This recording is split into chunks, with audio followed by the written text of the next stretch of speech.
Empecé a estudiar esto, ahora tengo 61 años, con 17 años, gracias a un libro escrito desde el campo de la medicina que hablaba de que los médicos griegos hace 2500 años, el gran padre Hipócrates, entre ellos, el padre de la medicina, el juramento hipocrático que os sonará, habían descubierto algo absolutamente sorprendente.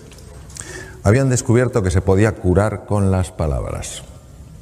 Nosotros que entendemos que las palabras son, bueno, pues cosas para comunicarnos, nos cuesta muchas veces en nuestra ceguera mental darnos cuenta de que las palabras abren o cierran mundos. Los griegos hace 2500 años se dieron cuenta de eso. Se dieron cuenta que la conversación, la interacción entre los seres humanos abría espacios de curación física. En aquella época esto era una auténtica proeza, porque imaginaros lo poco desarrollada que estaba la medicina, la cirugía, y que un grupo de personas cayeran en esto, cayeran en la cuenta que verdaderamente la conversación podía tener tal impacto en la salud, es algo verdaderamente notorio. Movido por esto empecé a estudiar este fenómeno, empecé a buscar información que conectara la mente y el cuerpo, pero en aquella época no existía nada, no se había publicado nada. Busqué bastante porque todavía la medicina negaba no desde la negación dura y inflexible, sino desde que no se le ocurría que el cuerpo y la mente estuvieran conectados. Pero por fin encontré un artículo norteamericano que hablaba precisamente de esto, de una ciencia que es la psiconeuroendocrinoinmunología, que empezaba a mostrar que los procesos mentales afectaban al sistema inmune, que es el sistema de defensa del cuerpo. Todos hemos oído hablar de él, nos defiende frente a bacterias, virus y tumores. Fui tirando del hilo y, bueno, tiré tanto del hilo que hace 12 años yo vi que ya tenía que dar un salto. Ya no podía estar con el nivel de cirugía con el que estaba y con el nivel ya de investigación y temas de esos en el que estaba. Y decidí dejar la cirugía, me reinventé, proceso muy difícil de entrada por el vértigo después de una cirugía de tantos años y una consulta muy grande, pero estoy sumamente agradecido y gracias, entre otras cosas, a ese salir de mi zona de confort, pues hoy tengo la suerte de estar con vosotros y con vosotras. Vamos a hacer un viaje juntos, entonces voy a pedir que pongáis la posición del cuerpo que pondríais para un viaje fascinante. Los que estáis de pie también se puede tener un viaje fascinante de pie, ¿a que sí? Bien. Vamos a hacer un viaje fascinante, obviamente no un viaje hacia afuera, vamos a hacer un viaje hacia adentro, que son los más fascinantes. Porque los de fuera, bueno, es raro que nos... Es difícil... Me ha quedado ahora mejor. Es que yo creo que en cuanto muevo el cuello voy a tener que estar así. Bueno, los viajes fascinantes, una de las cosas que tienen es la capacidad de sorprendernos, y no hay nada que nos pueda sorprender más que el viaje interior, porque el viaje exterior muchas veces, oye, pues ves cosas y dices, qué bonito, qué edificio, te impresiona, pero yo creo que lo que te sobrecoge es el ser humano, lo que te sobrecoge es la naturaleza, lo que se te sobrecoge de repente es ese atardecer que yo veía desde el aeropuerto de Alicante, ¿no? Eso es lo que te sobrecoge. Bien, a ver, sí. Eso es. Esto es de lo que vamos a hablar, lo tenéis en el programa, vamos a hablar de la magia que hay al otro lado del espejo. Soy muy aficionado a la mitología, mi último libro es un libro sobre la mitología y el despertar humano, y el espejo es el espejo de Narciso. Narciso en la mitología griega era aparentemente un joven guapísimo, un joven absolutamente... con todo lo que una persona puede tener de atractivo, pero era muy arrogante, era muy soberbio. Él se sabía muy guapo porque todas las doncellas suspiraban por él. Y un día entró en el bosque, pero claro, Narciso en aquella época no se usaban tanto espejos, o sea, el espejo de hoy en día pues tiene su origen hace muchos años, pero en aquella época la fábula tiene tanto poder porque no había espejos. Es decir, Narciso, por alguna razón, nunca se había contemplado. Él estaba sorprendido de que tuviera tanto efecto en las mujeres. Un día entró en un bosque y había una ninfa que se llamaba Eco. Se llamaba Eco porque la diosa Hera, la mujer y hermana de Hércules, se había enfadado con Eco y le había dejado una voz de tal manera que todo era un eco. Si decía hola era hola, hola, hola, hola, hola, hola, hola. Y entonces Eco vio pasar a Narciso, que se metió en aquel bosque, inmediatamente se enamoró de él y salió con los brazos abiertos pues para encontrarse con él. Y Narciso directamente la despreció. Ella se retiró sollozando al bosque y él encontró algo que nunca había encontrado. Encontró un pequeño estanque y al asomarse en el estanque se vio reflejado. Se enamoró tanto de sí mismo que quiso atrapar la figura. Se lanzó al agua intentando atraparla y se ahogó. En ese estanque mítico, aparecía una flor, que era un narciso, que recordaba de alguna manera el paso de Narciso por allí. Pues todos somos de alguna manera Narciso, no porque algunos seamos especialmente guapos, que sabemos que no lo somos, pero sí porque todos a veces nos creemos que somos un poco más que el vecino. Un poco más listo, un poco más santo, un poco más sabio, un poco mejor formado. Y esta arrogancia, este no mirar más allá del espejo tiene enormes repercusiones. Lo que se perdía Narciso era una visión más amplia de la realidad. Cuando Narciso miraba y se veía reflejado, solo podía verse a sí mismo. Estaba totalmente centrado en él. Y era incapaz de ver a nadie, ni siquiera a Eco. A Eco no es que la despreciara, a Eco es que la ignoraba. ¿Hay mayor desprecio que no hacer aprecio? ¿Hay mayor desprecio que ser un mueble? Que estés en un sitio, a lo mejor un sitio modesto y que nadie que pase te saluda. Nadie te desprecia, pero tampoco te muestran aprecio. Es muy interesante lo que la medicina ha ido observando, lo que se ha ido descubriendo en distintos campos sobre el impacto que tiene esto. Y por eso nosotros en nuestro viaje de aventura, en nuestro viaje de descubrimiento, vamos a ir más allá del espejo. Ir más allá del espejo no solo es profundizar, ir más allá de nuestra propia imagen, trascenderla, ir más allá, sino también ampliarla para poder ver a Eco y a tantos seres humanos que hay a nuestro alrededor. Esto que veis aquí es absolutamente incomprensible, pero es una de mis grandes pasiones. Tú ves esto y dices, esto es una cosa que no tiene sentido. Esto se llama el ojo mágico. Y si entrenas la mirada desde esta distancia, me cuesta más, si entrenas la mirada te darás cuenta de que toma 3 dimensiones, aparecen 4 planetas, un delfín en 3 dimensiones y una tortuga. Esto es así, se llama así. Miradlo, podéis encontrar muchas figuras en montones hay libros y tal y cual, entonces tienes que adiestrar la mirada y llega un momento en que se hace 3 dimensiones y lo que no tenía sentido lo tiene todo. Vamos a ver cosas que para la mente no tienen sentido, pero que para la vida lo tienen todo. Es decir, vamos a ver, hoy vamos a aprender a mirar de una manera especial para ver en 3 dimensiones. Aquello que vale la pena ver en 3 dimensiones. Porque cuando tú ves, yo me puedo quedar mucho tiempo mirando estas cosas, porque cuando ya tienes habilidad, que no es cuestión más que dedicarle tiempo, es que son figuras tan bonitas y dices, no es posible, o sea, estoy viendo 3 dimensiones y parecía que no había nada. Bien, vamos a hablar de los 2 elementos que en mi experiencia personal he visto que son los que nos ayudan a ir más allá del espejo, a ir más allá de nosotros mismos. Uno es el encuentro. ¿Qué es el encuentro? Lo veremos. Es hallarte con la otra persona. Es decir, dejas de ser el centro de un círculo y se crea una elipse que tiene 2 círculos, tú y yo. Como decía Martin Buber, eso es un nosotros. Vamos a ver el impacto del encuentro en muchas cosas, en el funcionamiento del cerebro humano y en la salud. Y vamos a ver el enorme impacto que tiene el silencio. Algo que para nosotros ha perdido como como todo el valor, esto es como el sueño. O sea, yo recuerdo hace muchos años en Madrid un cartel de una bebida que no comentaré que decía: ya dormirás bastante cuando te mueras. Dormir poco es sumamente dañino para la salud, sumamente dañino para la salud. El sueño no es una pérdida de tiempo, el sueño es un momento de reparación del organismo.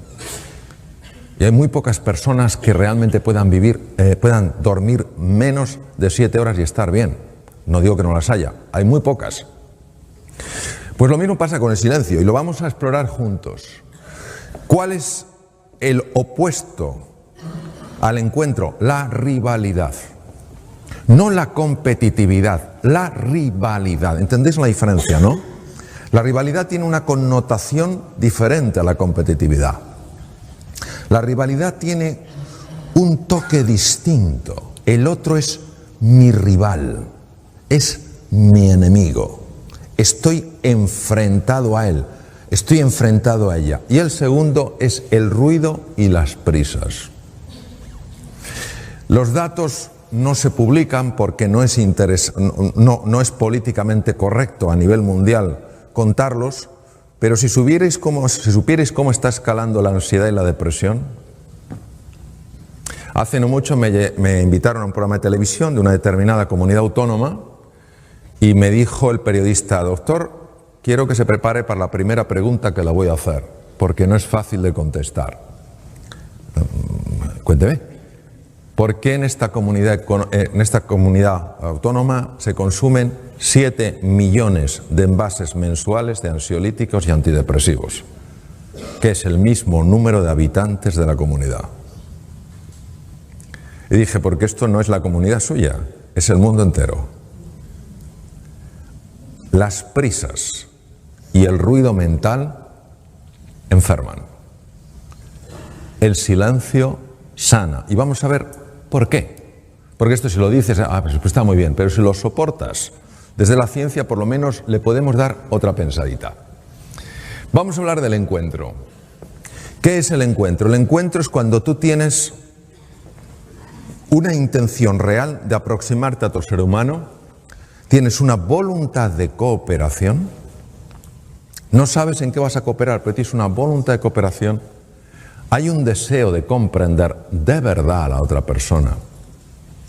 Hay una disposición a escuchar. Escuchar es bastante complicado porque la mente mete mucho ruido y entonces uno no escucha porque está pensando cómo responder. Y por eso es una cosa que hay que entrenar. Y generosidad en el contribuir. Generosidad en el dar. Que recibes de vuelta, estupendo, pero no lo haces por recibir de vuelta, lo haces porque quieres vivir así. Nosotros vamos a través de ejemplos, a través de metáforas, a través de ciertas explicaciones, vamos a profundizar en eso que hace al encuentro tan saludable, psicológica y biológicamente a la persona. No juzgar desde nuestro propio marco de referencia. Todos tenemos un marco de referencia, todos tenemos una experiencia a la vida, una manera de ver las cosas. Es inherente al vivir. Y tendemos a filtrar todo lo que llega de acuerdo a ese marco de referencia. Y os voy a poner un ejemplo contándoos una historia sobre la que luego trabajaremos para que entendamos un poco esto cómo opera. En la antigua Roma hay una historia que dicen que había un senador llamado Casio, que era muy admirado por su sabiduría, por su cultura, por sus conocimientos. Y era todavía más admirado desde que hacía poco tiempo, pocos años, se había casado con la mujer más hermosa de toda Roma y además la más rica. Esta mujer además le había dado un hijo varón, que sin duda sería su heredero, y claro, les parecía que este hombre todo lo hacía bien, era culto, era inteligente, en los debates en el Senado era siempre el que decía la cosa más relevante, se había casado por una mujer por la que suspiraban todos los romanos, encima una mujer con un gran patrimonio, en fin, lo tenía todo. Pero resulta que Casio anuncia que se divorcia de Helena, su mujer. En ese momento, algo pasa en el Senado. Empieza a haber un tumulto, empiezan a comentar entre ellos, empiezan a cuchichear. Y algunos de los que se llamaban sus amigos caen en la cuenta de que se han equivocado juzgando a este senador, que para nada es tan sabio ni es tan listo, sino que es un imbécil, porque solo un imbécil se podía haber divorciado de una mujer tan hermosa y tan rica como Helena. Un día, los tres amigos, supuestamente amigos, que más criticaban, a escondidas por supuesto, al senador, estaban hablando en una calle de Roma precisamente de eso, de nuevo, casi hasta disfrutando en su crítica a ese hombre al que habían tomado como tan inteligente y que había demostrado, por el contrario, ser tan torpe. Y no se dieron cuenta, porque estaban tan metidos en su conversación, que el senador, por pura casualidad, iba bajando por la calle. El senador, al verles a los tres, a sus tres amigos, se alegró muchísimo. Pero como veía que estaban como haciendo una piña, pensó que hablaban de algo muy personal y se acercó con prudencia. No empezó a gritarles, ¡ay, qué tal estáis! Se acercó con prudencia, se acercó lo suficiente para escuchar con perfecta claridad cómo le criticaban. De repente, uno de los tres notó la presencia del senador. Senador, pero ¿por qué no nos has dicho que estabas aquí? En fin, tenías que habernos avisado. ¿De qué hablabais? El hombre sabía perfectamente que lo había oído todo. Por tanto, no podía disimular. Y dijo, senador, tienes que entendernos. En fin, no digo que sea correcto lo que hemos hecho, pero tienes que entendernos, hombre. Siempre te habíamos tomado por una persona muy sensata, muy sabia, y claro, no, comprende que nos ha descolocado que te hayas divorciado de Helena, una mujer por la que suspiraba toda Roma. El senador no contestó. El senador se agachó, se quitó una sandalia y se la dio. Dime qué te parece mi sandalia. El hombre cogió la sandalia. ¿Qué tiene que ver la sandalia, senador? Esto no tiene nada que ver con lo que hablamos. Tú simplemente dime qué te parece mi sandalia. El hombre, sin comprender muy bien aquello, tomó aquella sandalia, empezó a observarlo y tocó una piel tan suave que jamás antes había tocado nada igual. ¡Qué piel! Pero qué suavidad, cómo se desliza la mano. Jamás toqué una piel tan suave. Y entonces se fijó en la hebilla, una hebilla de oro macizo, con una orfebrería, con una filigrana tan compleja, que jamás había visto a nadie capaz de hacer algo tan exquisito. Dijo, ¿y esta hebilla? ¿Esta orfebrería? ¿De dónde puede salir algo tan perfecto? Y devolviéndosela al senador le dijo, senador, sin duda es el mejor calzado que se puede encontrar en todo el Imperio Romano. Y entonces el senador le dijo, ah, sí, entonces tú me podrás decir en qué punto me molesta mi sandalia al andar. Esto es lo que nos pasa muchas veces, es decir, independientemente no es un justificar si la razón fue o no fue. Es que aquella sandalia aparentemente tan bella no era cómoda, pero había que convivir con ella para verlo. Tener en cuenta que cuando hablamos del encuentro no hablamos de estar de acuerdo, estamos hablando de entender a la otra persona. Platón, el discípulo más afamado de Sócrates, el otro fue Jenofonte, decía, sé amable, pues cada persona con la que te cruzas está librando su ardua batalla. No lo sabemos. No sabemos por lo que está pasando un ser humano. No sabemos si está en un invierno en su vida. Y a lo mejor eso, no digo que justifique, pero sí explica su enfado, su irascibilidad. Cada persona tiene su historia y cada uno sabe cuánto le pesa le pesan y le duelen sus heridas. Si realmente queremos crear una conexión emocional, tenemos que comprender y apreciar su mundo, no juzgarlo. Tampoco hay que estar de acuerdo, no hay por qué estar de acuerdo con que él, el senador, se divorcie de Elena o se deje divorciar. Se trata de comprender su mundo. Y para ello, creo que lo primero es hacer preguntas desde el verdadero interés y la curiosidad. Los senadores, sus amigos, dieron por hecho algo sin siquiera haber hecho la mínima investigación. La mínima. Eran amigos del senador, le podían haber cogido aparte y decirle: senador, somos tus amigos, podemos tener una conversación privada así. Oye, mira, nos ha sorprendido esto.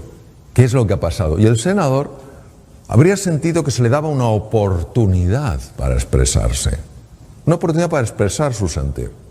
La mayor parte de las personas no necesitamos que nos den la razón, necesitamos sentirnos escuchadas y comprendidas. Lo segundo, escuchar para conectar con su mundo, sentimientos y necesidades. No podemos, veréis, la escucha es un proceso que a nivel cerebral no se puede dividir. No se puede dividir. Si estás con la escucha dividida, con la atención dividida, la tienes empobrecida, sí o sí. Es que el cerebro funciona así.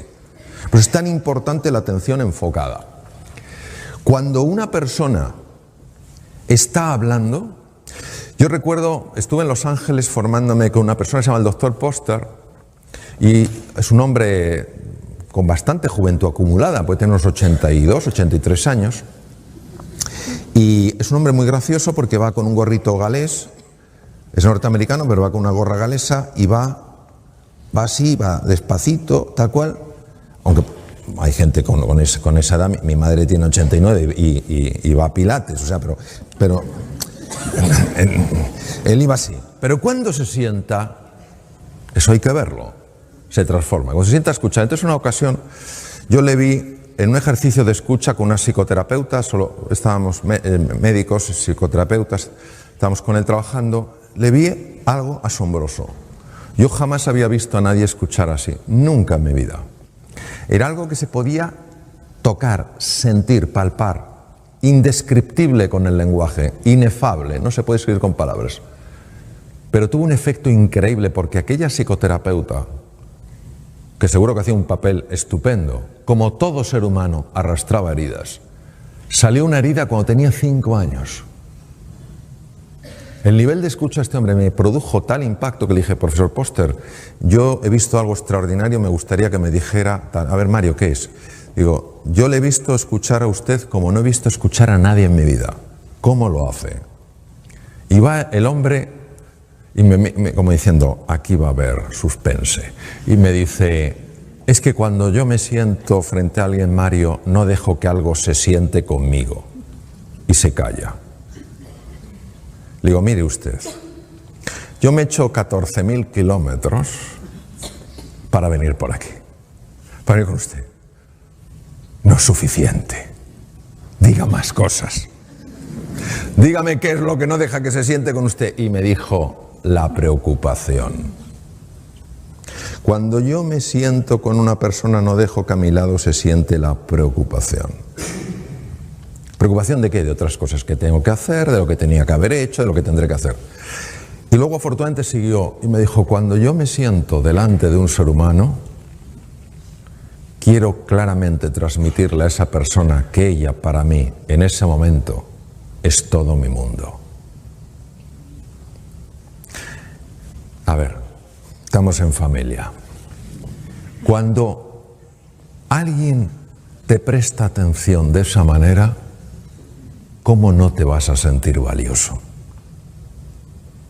Te sientes como la joya de la corona. Pero cuando alguien no te presta atención de esa manera, lo que el ser humano siente, lo que uno siente es: no debo valer mucho cuando se me presta tan poca atención. Procesos automáticos, por cierto. Haz que se sienta comprendida. Sencillamente. Son cosas muy sencillas, pero nada fáciles. porque la mente interfiere. Por eso es la importancia del silencio. ¿Por qué es tan importante el encuentro? ¿Cómo nos afecta la rivalidad?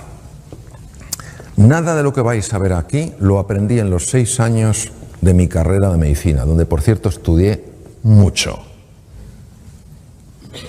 Tuve que dar muchas vueltas por el mundo para enterarme de esto.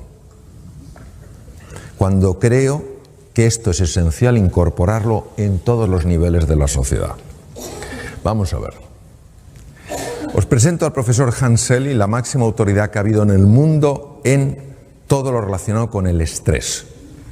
De origen húngaro, formado en Praga, se fue a la Universidad McGill en Canadá como ayudante de laboratorio y acabó siendo el jefe de todo el departamento de investigación después de los 25 años. Cuando hablas de estrés, hablas de Selye, porque Selye fue el gran descubridor de los mecanismos del estrés. Y os voy a contar un poco lo que pone aquí. Selye habla de que hay un momento en el que cuando una persona está, homeostasis que decía equilibrio, está en equilibrio y se encuentra con algo que lo vive como una amenaza, por eso se activa la alarma, una amenaza, y la amenaza no tiene que ser física, no tiene que ser que te encuentres con un tigre por la calle, puede ser la amenaza a sentirte criticado, la amenaza a sentirte avergonzado, la amenaza a sentirte humillado, ¿vale? O sea, amenazas emocionales, y él habla específicamente también de ellas. Observar lo que pasa. Se produce un intento de resistencia. La resistencia produce un enorme desgaste en el ser humano. Una enorme resistencia. Intentando contraatacar, pues tú más. ¿Sabes lo que os digo? Pues tú más. O huir, yo quiero salir de aquí, me quiero esconder, o bloquearte. Son las 3 formas de resistencia que utiliza el ser humano y también los animales. Y fijaros lo que dice Selye. Y bueno, lo dice y sabemos que es así. Pero el primero que dijo fue él. Cuando estás mucho tiempo en esta fase de resistencia, llegas a lo que se llama exhaustion stage, la fase de agotamiento, de breakdown, de hundimiento, y aquí es donde hay más posibilidades de que aparezca la enfermedad. Porque el organismo se ha agotado de tanto resistirse. Se ha agotado. O sea, imaginaros que alguien me está empujando y yo estoy así.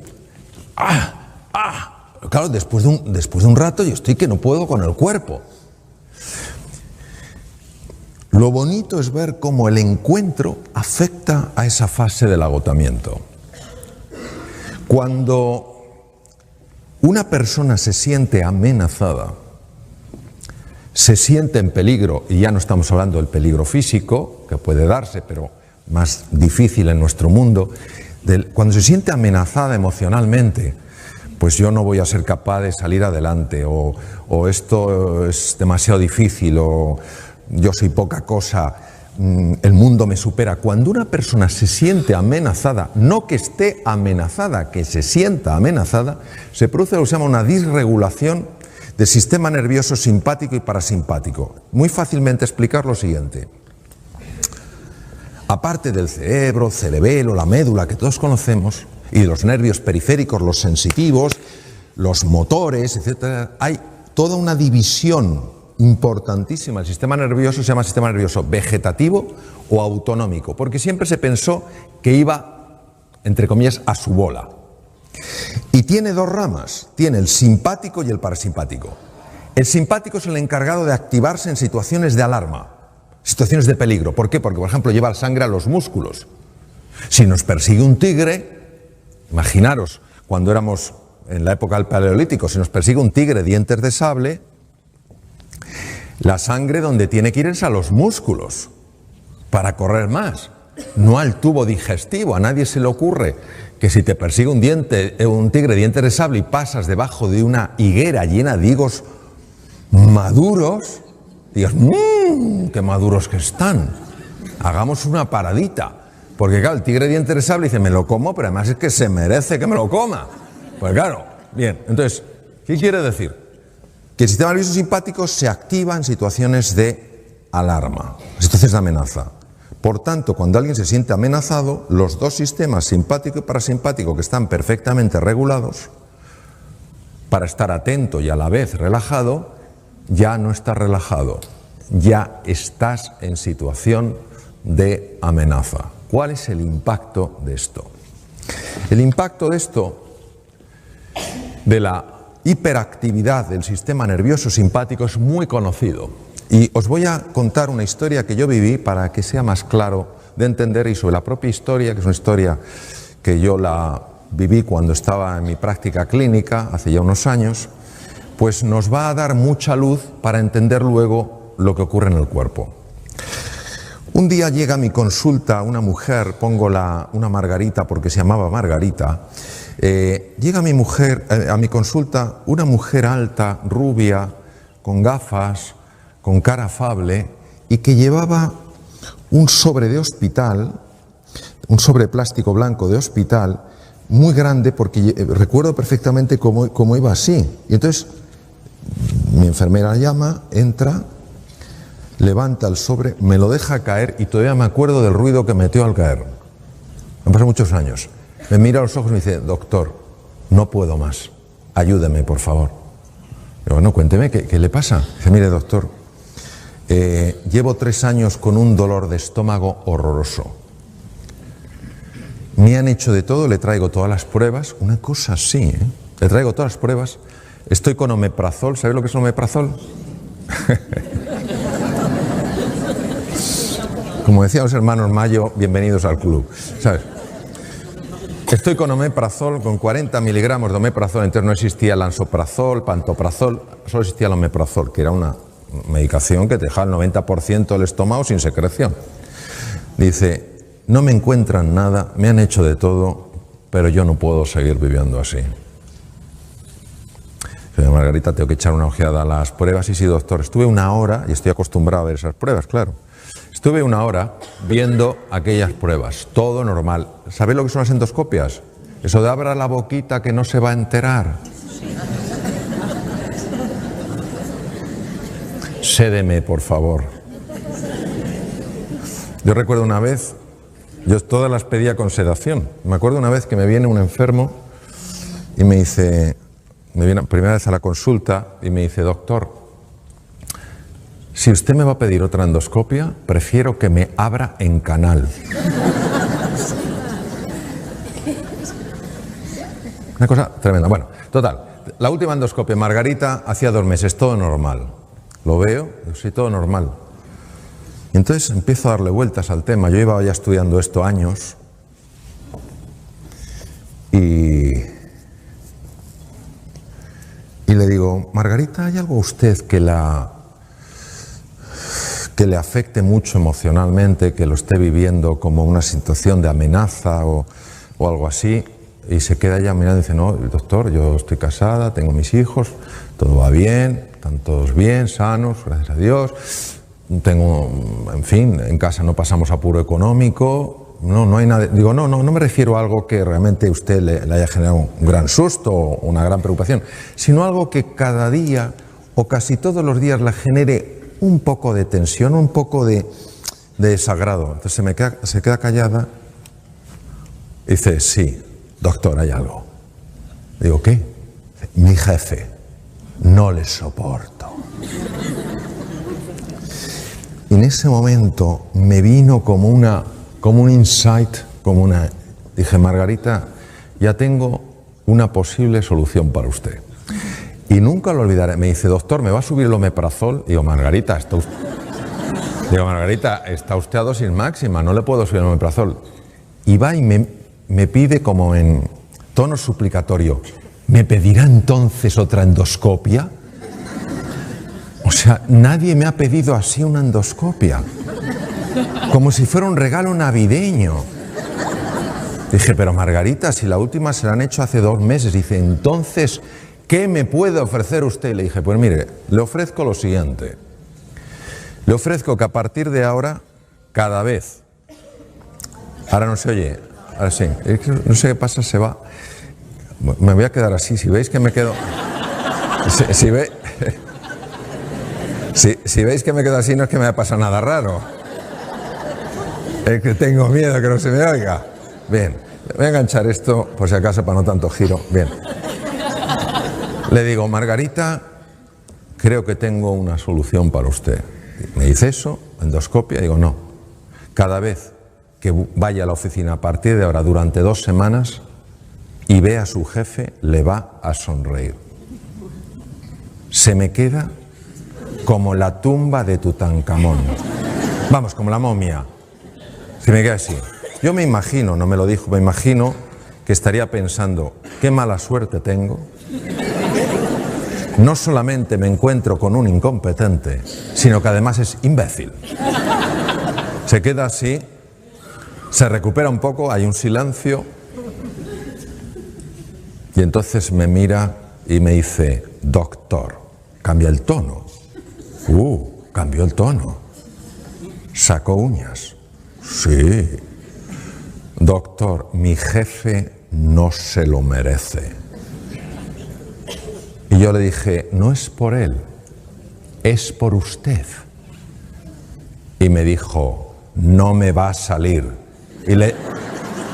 Y le dije, pues finja. Se me queda así como diciendo, prepárese que esto es como el frontón. Usted me da, yo soy una pared. Usted me da, es una pared. Y me dice, doctor, es que lo que usted me pide... Se puso como enfadada. Lo que me pide usted es tan raro. Y tal cual. Y dije, Margarita, es que no le puedo ofrecer otra cosa. Entonces ella se fue muy decepcionada. Le dije, 2 semanas, Margarita. Ella me miró como diciendo, usted a mí no me ve el pelo más. Total, se va. Yo doy por hecho, totalmente por hecho, que Margarita no va a volver. A las 2 semanas, yo de tanto quirófanos, consultas y tal, pasan 2 semanas, pasan 15 días, estoy sentado de nuevo en la consulta, en el mismo sitio. Mi enfermera tiene la lista de los enfermos y tiene preparadas las fichas, pero yo normalmente ella va entrando y va saliendo, busca al enfermo, lo trae y ya me da la ficha, eso. Empiezan a pasar enfermos y entonces sale y resulta que fuera estaba Margarita. Entra mi enfermera, maravillosa, se llama Pilar, y Margarita desde fuera, antes de entrar, me mira y me dice, hola doctor. No había entrado en la consulta yo. Hola Margarita, que me acordaba. Doctor, si no lo veo, no lo creo. Yo, entre Margarita.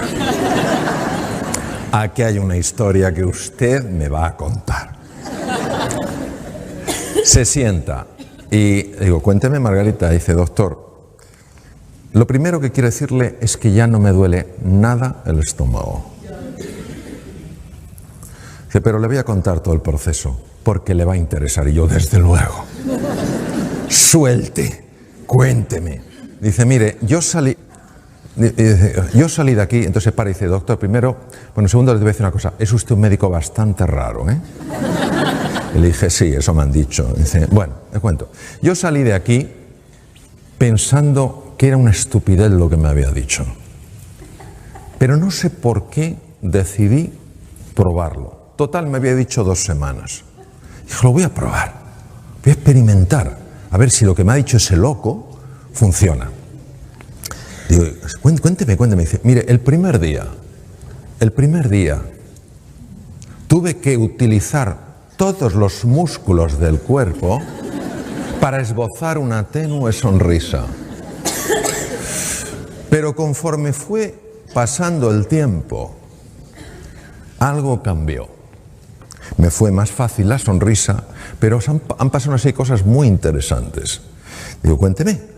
Dice, la primera de ellas es que usted no sabe lo que mi jefe ha cambiado. Dice, es otro. No le reconocería. Otro. Mucho más amable, mucho más humano. Otra cosa, no sé qué le ha pasado. Algo en su casa se ha debido arreglar, no sé qué. Otro. Dice, lo segundo, como le digo, doctor, es que se me ha quitado por completo el dolor de estómago. Pero no me he quitado el omeprazol hasta que usted no me lo dijera. Me dice, pero sí, me he quitado el Almax. Ella no me había dicho que tomaba Almax. ¿Sabéis los que son los pobrecitos del Almax? Bueno. El sobrecito Almax, ella se lo bebía como quien bebe un vaso de agua.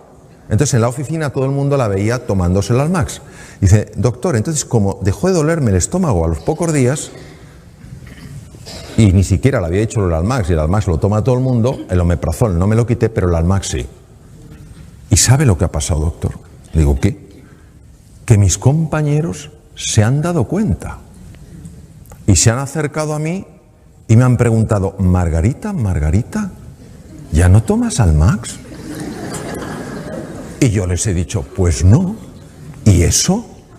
Pues que me he encontrado con un médico que me ha dicho dos cosas y se me ha quitado el dolor de estómago. Va, me mira y me dice, doctor, prepárese que le viene toda la oficina. Entonces, el tema es...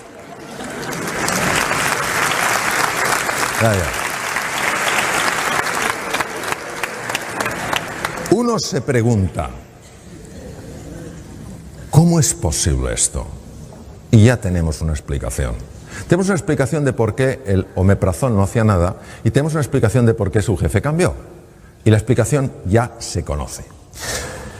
Cuando una persona se siente amenazada, se activan unos núcleos en el cerebro que se llaman amígdalas. Siempre digo lo mismo, pero es que no quiero que haya confusión. Cuando hablo de amígdalas en el cerebro, no estas.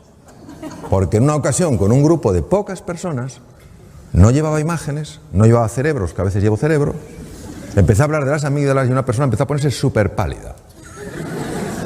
Y yo digo, este se me cae redondo. Digo, ¿qué le está pasando? Digo, oye, ¿te encuentras bien? Y me dice, no. Digo, ¿pero qué te pasa? Y dice, que estoy entendiendo toda mi vida. Y ya no tiene remedio. Me las quitaron de pequeño. Vean, la confusión viene de que amígdala en griego es almendra y se parecen a estas, pero no son estas. Están en el cerebro. Es nuestro detector de amenaza. Cuando la amígdala se activa ante la percepción de una amenaza, lo primero que hace es robar sangre de la parte anterior del cerebro, lo cual produce cambios muy importantes en la percepción de nuestros recursos, porque al activarse la amígdala y reducirse el aporte de sangre a la zona anterior del cerebro, se pierde capacidad de comprender, se pierde capacidad de aprender, se pierde capacidad de ser creativo y se pierde capacidad de tomar buenas decisiones. Por eso cuando tú, Blas, antes hablabas del sentido positivo de la vida, incluso en la enfermedad, es muy importante porque si tú la enfermedad solo lo vives como una amenaza, no podrás encontrar recursos naturales que tienes que te pueden ayudar a tomar vías que favorezcan la curación, porque ni siquiera las verás. Por eso un niño, una niña en un colegio, en una escuela, un estudiante en una universidad, donde sea, una persona en una empresa, que se sientan amenazados, no que estén amenazados, que se sientan amenazados porque no hay una cultura de encuentro, de cordialidad, de afecto, y activen estos centros, no importa lo inteligentes que sean, no podrán comprender, no podrán aprender, no podrán ser creativos. No porque no lo tengan, sino porque cuando se activan las amígdalas, el riego de la zona anterior del cerebro se reduce. Y esto explica perfectamente por qué determinados jóvenes que no van bien en un contexto y no aprenden, cuando les cambias el contexto, les cambias la forma de enseñanza, aprenden y aprenden muy deprisa. Pero es que el efecto en el cuerpo es también muy marcado y uno de los efectos es en el estómago. Cuando una persona se siente amenazada, y Margarita se sentía amenazada por su jefe, que no necesariamente la estaba amenazando, pero ella se sentía amenazada, el sistema nervioso simpático hace exactamente lo mismo que si te persiguiera un tigre. El tubo digestivo lo paraliza. ¿Entendéis? Porque no te vas a poner a comer si te persigue un tigre. ¿Qué pasa con un estómago que se paraliza? Un estómago que se paraliza es un estómago a través del cual la comida no puede fluir bien. La comida, cuando no fluye bien, se estanca. Cuando se estanca, se pudre. Cuando se pudre, fermenta. Cuando fermenta, produce gas. ¿Qué hace el gas? Hincha las paredes del estómago. No hay medicación, bueno, algunas que te reducen el gas, pero el omeprazol, por más que te baje el ácido, si el problema no es el ácido, el problema es la dilatación del estómago. En el momento en el que Margarita empezó a buscar el encuentro, al principio con una tenue sonrisa forzada, estaba mandando al cerebro un mensaje: tú no sonríes en presencia de la amenaza. ¿Os imagináis el tigre y que digas tú, ¡oh, qué oportunidad! ¡Oh, charlemos! No. Entonces, el simple hecho de el propio cuerpo disponerlo para el encuentro y la sonrisa es así, es suficiente para que el sistema nervioso simpático se desconecte y se active el parasimpático. ¿Por qué se le quitó el dolor a Margarita? Porque el estómago empezó a funcionar. Ella no tenía ningún problema de estómago, por eso en las endoscopias no se veía nada, no había nada. Porque la dilatación no se ve en la endoscopia. Bien. Cuando al profesor Hanseli, del que os he hablado, le entrevistaron porque se hizo muy famoso, en una de las entrevistas de radio le hicieron una pregunta normal. Su respuesta fue singular. Estamos hablando de un fisiólogo puro que se pasó 25 años en laboratorios. No estamos hablando de un místico, no estamos hablando de alguien, de un filósofo, no estamos hablando de un gran humanista, hablamos de un biólogo puro. Le preguntaron, profesor Selly, ¿qué es lo que podemos hacer en una sociedad tan distresada? El distrés es el estrés negativo, como el de Margarita, el que daña. ¿Qué podemos hacer en una sociedad tan distresada para bajarlo? Contestación de Hanseli: ganarse el amor de su vecino. ¿Cómo es posible que este hombre fuera capaz de intuir cosas que se han descubierto muchos años después? Parte de la genialidad de él. Hoy en día sabemos que cuando una persona se encuentra con otra, con estos lazos de afecto, de cordialidad, de voluntad, de cooperación, automáticamente el cerebro produce una sustancia llamada beta-endorfina. Es un analgésico natural potentísimo. Capaz. Es como si tuviera algo y dijera, vuelve al centro, que te estás yendo. Capaz de reducir el dolor físico. Se sabe que es real, se sabe que es beta-endorfina real, no es algo imaginario, porque se bloquea con naloxona.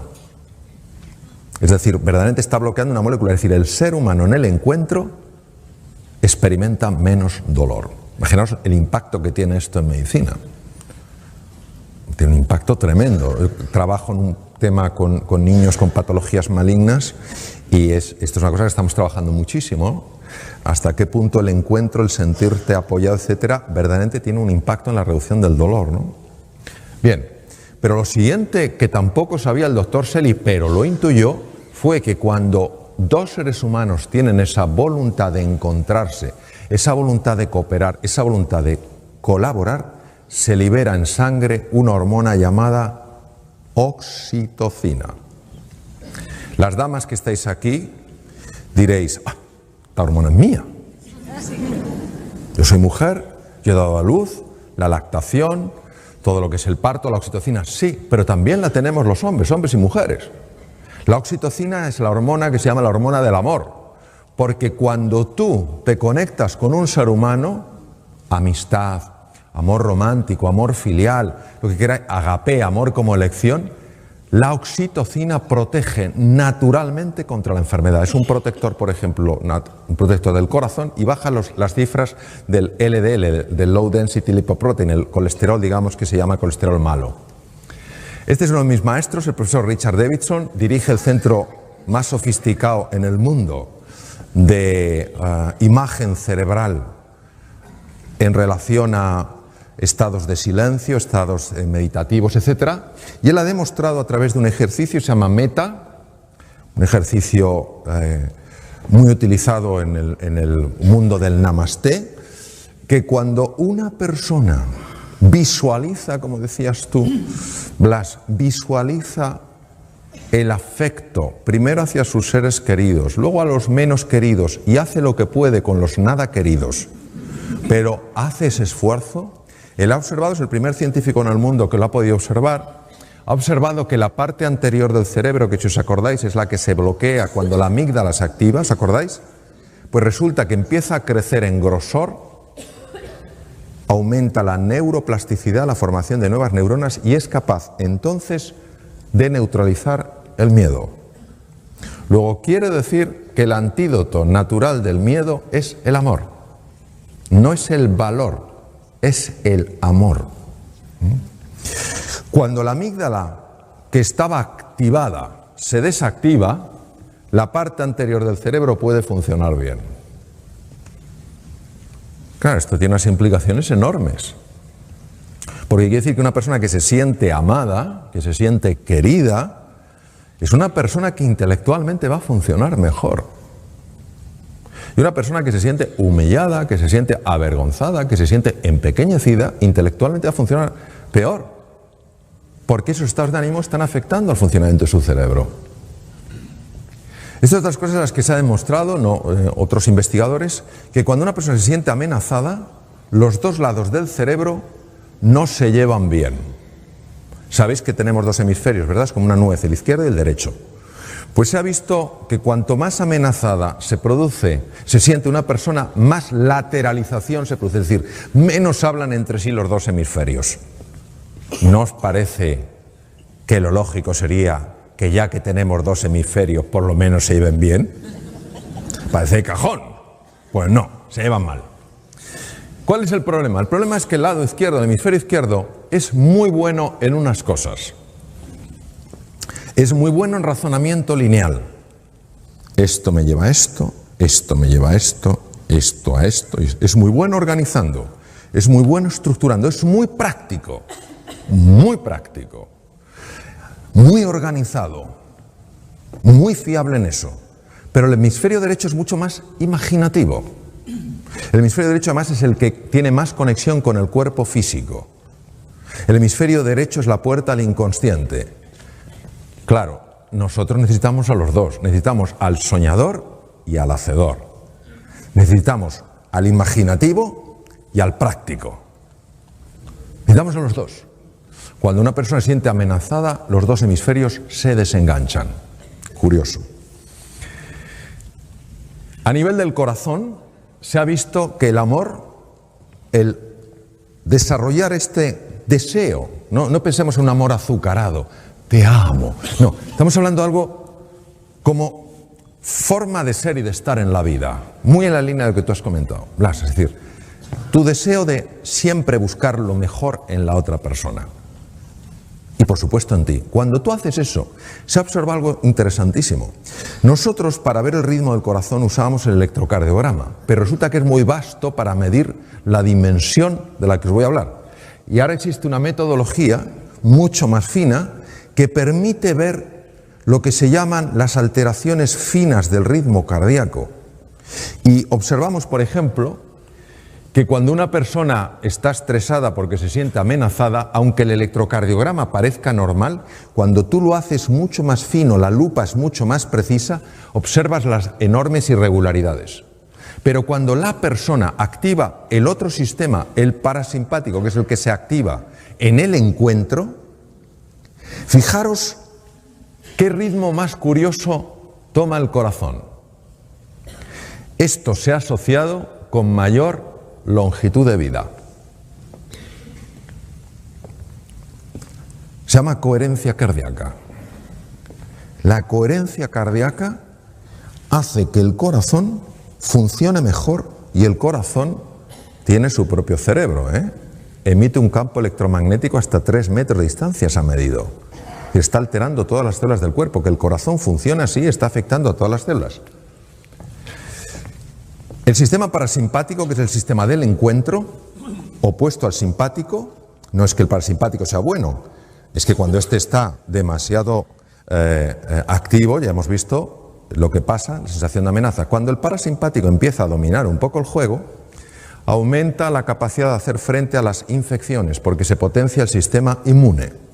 Esto es muy importante cara a la enfermedad. Se reduce la producción de radicales libres. Veréis, un radical libre, nosotros sabéis que usamos el oxígeno para producir energía, pero pagamos un precio.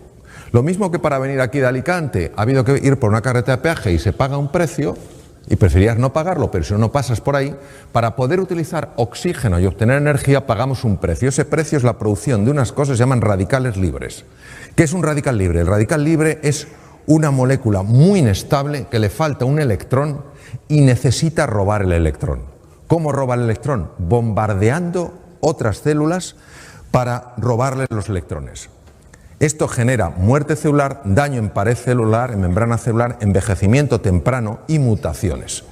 Pues el encuentro, la activación del parasimpático, reduce la producción de radicales libres.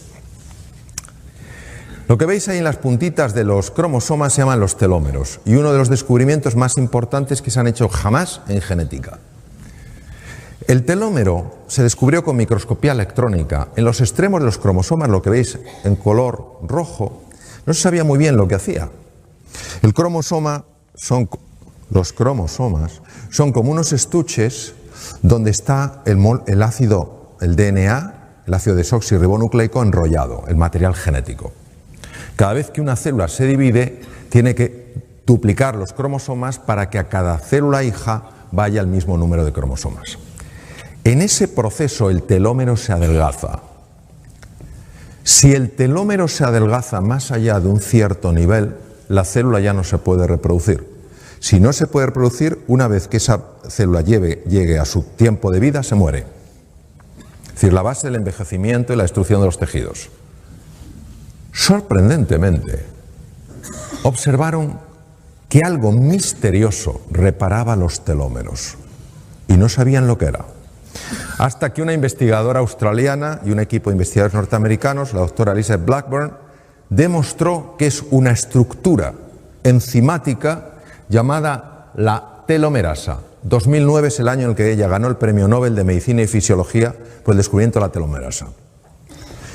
Elizabeth Blackburn estudió a madres que tenían niños con patologías cerebrales que exigían una atención constante.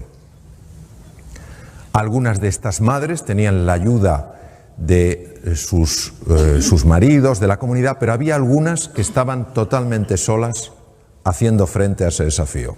Habían volcado toda su vida en el cuidado de su hijo, de su hija, que había nacido así, ¿vale?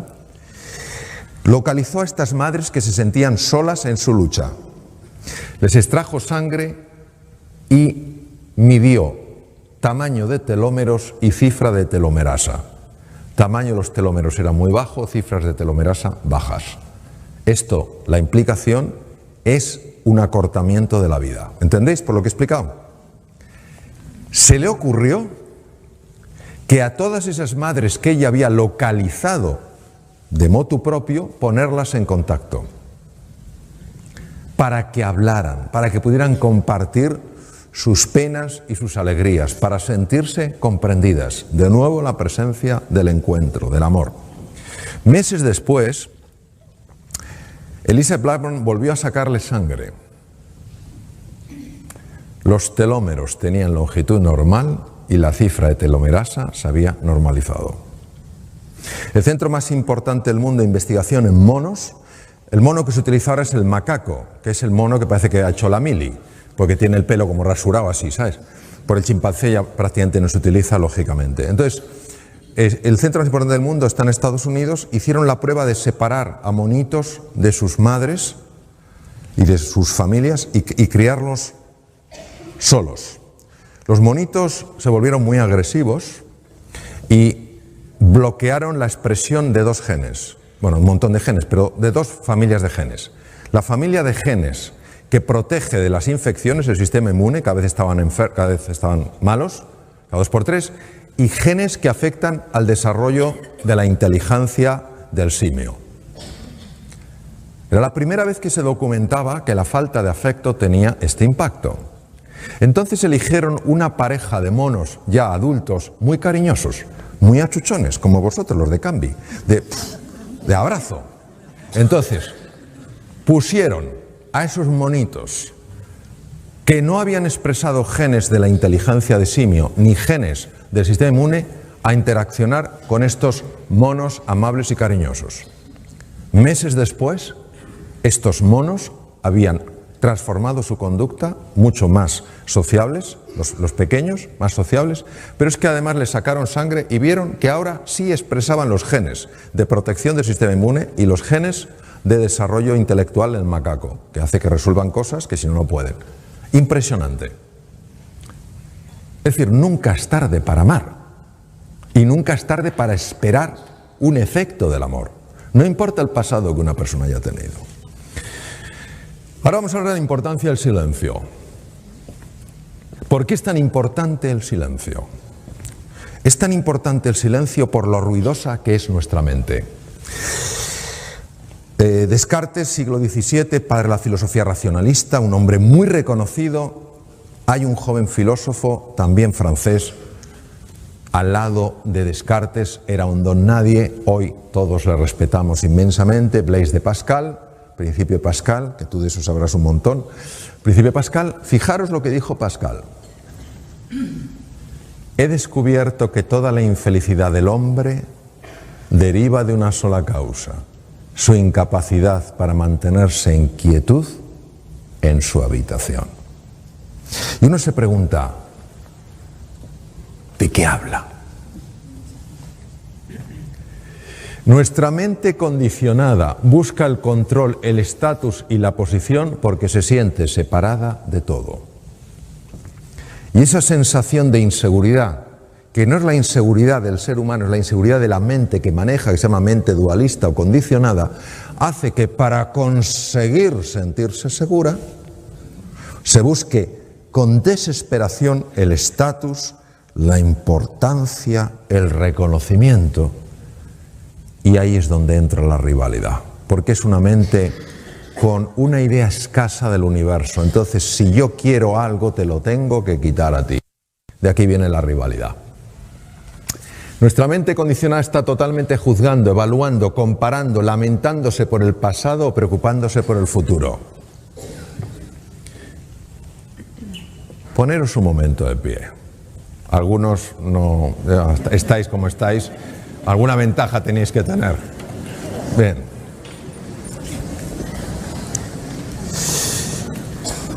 Hace no muchos años a alguien se le ocurrió utilizar un invento de hace miles de años en algo moderno. Se le ocurrió poner, afortunadamente, ruedas a las maletas. Pero hasta que a este genio, a esta mujer mentalmente privilegiada se le ocurrió esta idea, todos cargábamos con maletas, ¿a que sí? ¿Os acordáis de esas maletas llenas de libros? ¿O esas maletas llenas de algo pesado? Bien, imaginaos que tenemos dos maletas en el suelo. A la izquierda una y a la derecha. Maleta sin rueda, maleta pesada. Vamos a usar la imaginación. Yo sé que no hay maletas, pero vamos a imaginar que las hay. Entonces, vamos a coger la maleta izquierda, que pesa mucho, entonces no vale hacer así. No hay nadie que esté aquí tan cuadrado. Entonces, que haga uno, ni tampoco hay que quedarse así, que no puedo, hombre. Una cosa media, la izquierda. Pesa, ¿verdad? Ahora la derecha. Bien. ¿Se anotáis el peso? En la imaginación. ¿Notáis el peso? ¿Cómo uno va a caminar bien por la vida con semejantes maletas? Vamos a dejarlas caer. Ahora vamos a poner un nombre a cada maleta. La maleta de la izquierda se llama la maleta de las lamentaciones por el pasado. Ay, si hubiera hecho caso a mi abuela. Y hubiera estudiado idiomas. Ay, si no hubiera sido tan... Ay, si hubiera elegido mejor. Nos suena, ¿verdad? Esto es como el omeprazol. Nos suena a todos. La segunda maleta es la de las preocupaciones por el futuro. Ay, ¿qué será de mí? Ay, ¿cuánto durará esto? Ya nos podemos sentar. Si esperabais algo más sofisticado, no lo hay. Esto es lo que hay. Bien.